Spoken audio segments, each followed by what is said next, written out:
heart disease is the rampaging #1 killer in America, causing an astonishing 1 in every 4 deaths in this country. The rate of diabetes globally, how it has doubled. Type 1 and type 2 diabetes rates among women and men rose from approximately 7% back in 1990 to about 14% in 2022. In recent decades, there has been an unexplained and alarming growth in the prevalence of chronic illnesses and health problems, especially in children. Every year we spend hundreds of billions of dollars to treat these chronic problems rather than looking at what is causing them in the first place. It's time to ask, what is going on? What if I told you that nearly half of all Americans are battling at least one chronic illness? Yes, half. Heart disease, cancer, diabetes, asthma, autoimmune disorders. These aren't just numbers. They're our neighbors, our families, and for some of you watching, they're your own personal battles.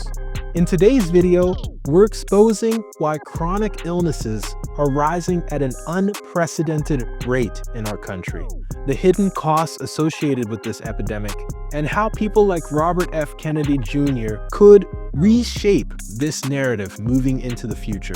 Stick around, because the stats we'll share in this video will shock you.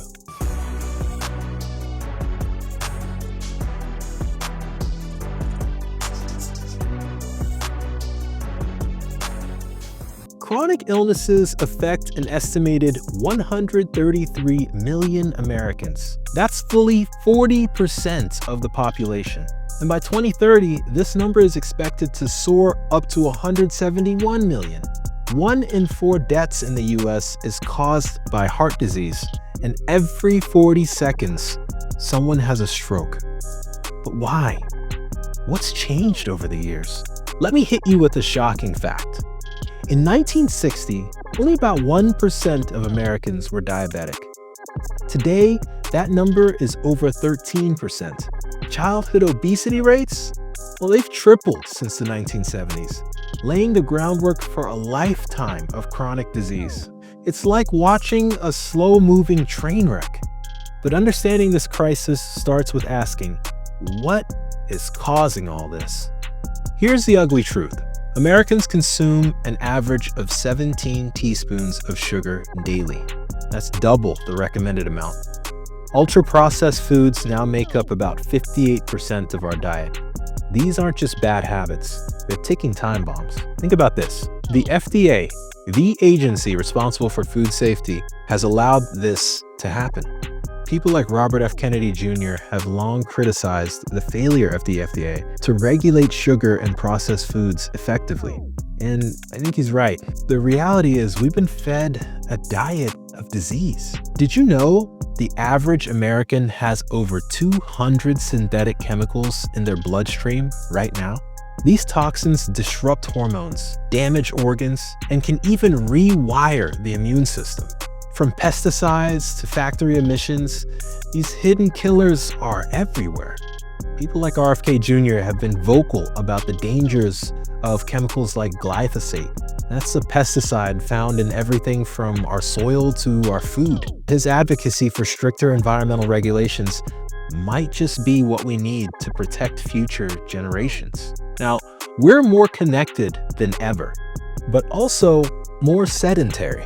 Less than 20% of Americans meet the recommended physical activity guidelines. Screens, cars, and desk jobs have turned movement into a luxury rather than a norm.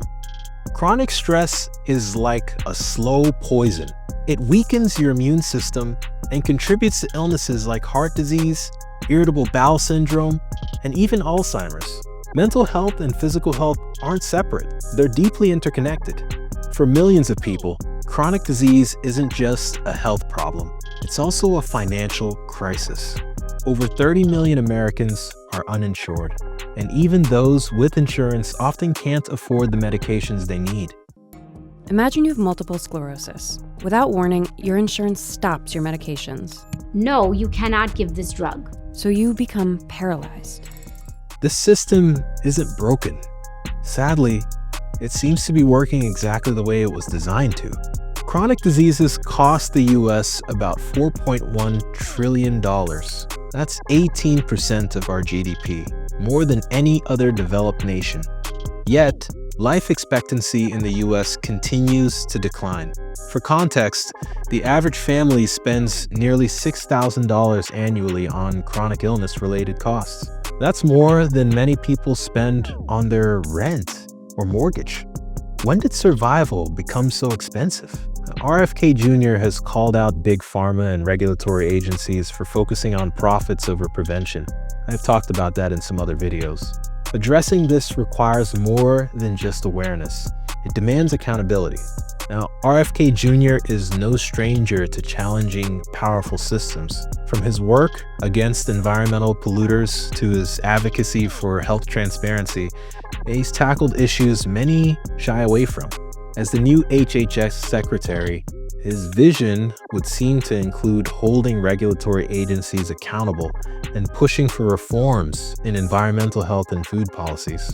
For example, RFK Jr. has emphasized the need for stricter guidelines on pesticide use, calling for the removal of harmful chemicals like glyphosate from our food supply. His critics say these ideas are too ambitious, even crazy. But with chronic illness rates skyrocketing, bold ideas might be exactly what we need.